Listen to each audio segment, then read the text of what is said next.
ये है मिष्ठान्न फूड। अभी-अभी दिवाली बीती है, मिष्ठान्न तो हर घर में है, लेकिन मिष्ठान्न फूड का क्या हाल है? इन्होंने रचित अग्रवाल जी ने लिया हुआ है ₹13.20 पर। क्या लंबी अवधि के लिए रखा जाए?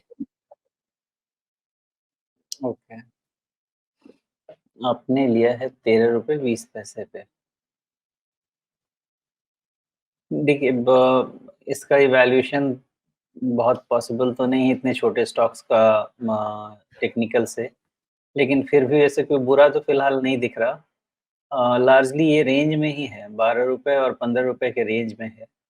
तो आपने लिया है 13 रुपीज़ ₹13.20 पे, तो ₹12 इज़ रिस्क पॉइंट और ₹12 जब तक होल्ड करेगा आपको 15 तो मिलेगा आस-पास और फिर उसके बाद इवैल्यूएट कर सकते हैं। अभी तक इसका एट लीस्ट अगर मैं माइनस कर दूँ कि ये 10-15 रुपए का शेयर है और सिर्फ़ इसके प्राइस पैटर्न को देखूँ, तो अभी तक देख के यही लगता है कि अगर ₹12 टूटता नहीं है, तो 15 भी हो सकता है, 16-17 भी हो सकता है धीरे-धीरे।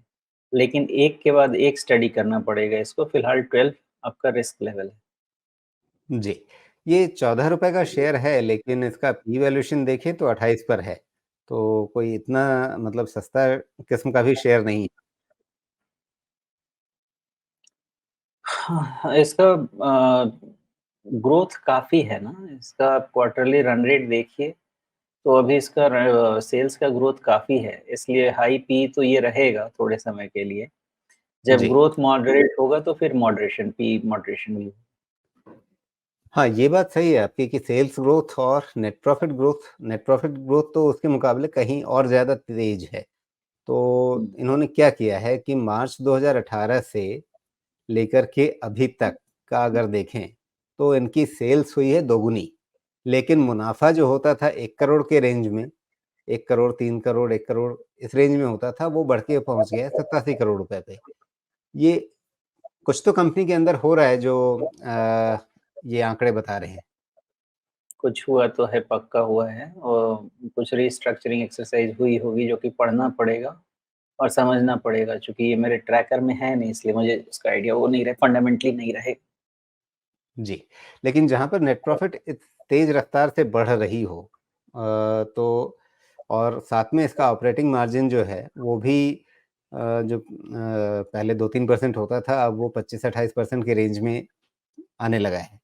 तो आपके नेट प्रॉफ़िट में इतनी जो तेज़ बढ़त है, वो सीधे-सीधे मार्जिन का एक असर तो है ही और अ, क्या कोई भी इसके अंदर आपको ऐसा सिग्नल दिखता है जो कहीं पे रेड सिग्नल देता हो या कोई वार्निंग सिग्नल या इन डेप्थ रिसर्च की ज़रूरत को सामने रखता हो कि भई ये चीज़ ऐसी है जो कहती है कि भई इस कंपनी को थोड़ा सावधानी से देखना है या इन नतीजों को देख कर के ये आपको लगता है कि नहीं इसको पॉज़िटिव वे में और ज़्यादा अच्छे से रिसर्च करके तब शायद पोर्टफ़ोलियो में लिया जाए?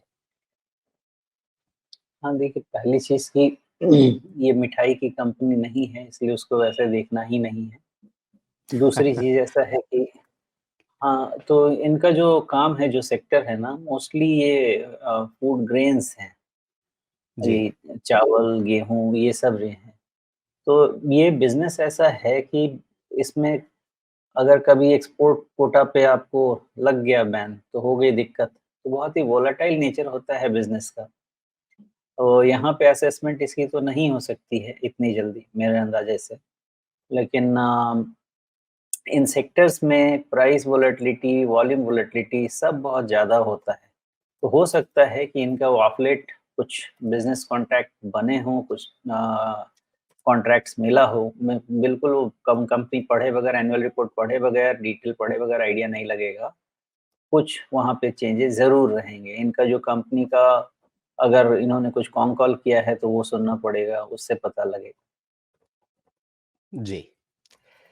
चलिए, तो यहाँ पे और ज़्यादा चीज़ें गहराई में जाकर के देखने की ज़रूरत है, लेकिन स्ट्रक्चर ठीक है और सोमेश जी ने जो लेवल बताए, उनका ध्यान रखिए।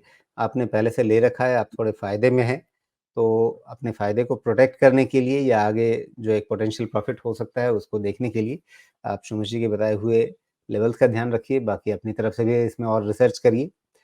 जिस तरह से आंकड़े बढ़ रहे हैं, वो अपने आप में पॉज़िटिव हैं, लेकिन अ बहुत छोटी जो कंपनियाँ होती हैं, उनमें कई बार काफ़ी तीखा उतार-चढ़ाव आता है। कई बार जैसे शोमेश जी ने कहा कि हो सकता है कि कोई 1-2 अच्छे ऐसे ऑर्डर मिल गए हों जिनका एक असर चल रहा हो, या कोई 1-2 बड़ा ग्राहक मिल गया हो, उसका असर चल रहा हो।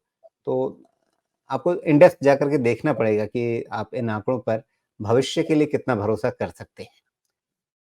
बाकी आपके लिए शुभकामनाएँ कि आपको आपने ये जो पैसा लगाया है आपके लिए लाभप्रद रहे।